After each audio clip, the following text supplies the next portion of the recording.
हमको कष्ट इस बात को लेकर है, शास्त्र पढ़ने वाले भी बिल्कुल लगता है व्यवहार में फीके, कुछ जानते नहीं, तो क्रांति ला सकते नहीं, तो जाता कहाँ अध्ययन, पता भी कहाँ जाता। ये सब ज्ञान विज्ञान हो तो चलता फिरता आत्मबम व्यक्ति बन जाए, स्वस्थ क्रांति ला दे। जीवन में ही कोई ऐसा निवृत्ति मार्ग में ही कोई बहुत बड़े अवधूत त्यागी हो गए हों, हमने कहा वो भी नहीं, तो क्या प्रवचन गया कहाँ, माने पात्र तक नहीं पहुँचा, ये मानना पड़ेगा।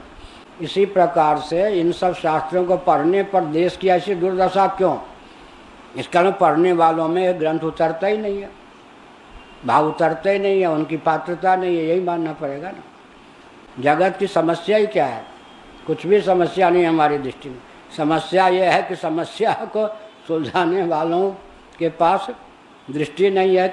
दृष्टि क्यों नहीं है? कि इन ग्रंथों का आस्वादन नहीं है, तात्पर्य निर्धारण की क्षमता नहीं।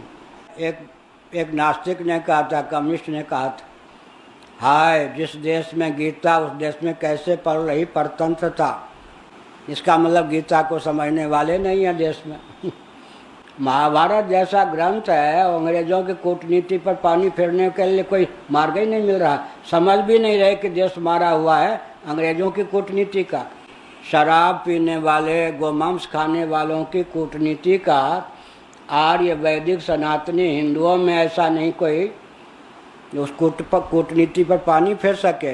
अगर कोई है तो उसकी बात सुनने के लिए कोई तैयार नहीं। कष्ट की बात हुई है ना।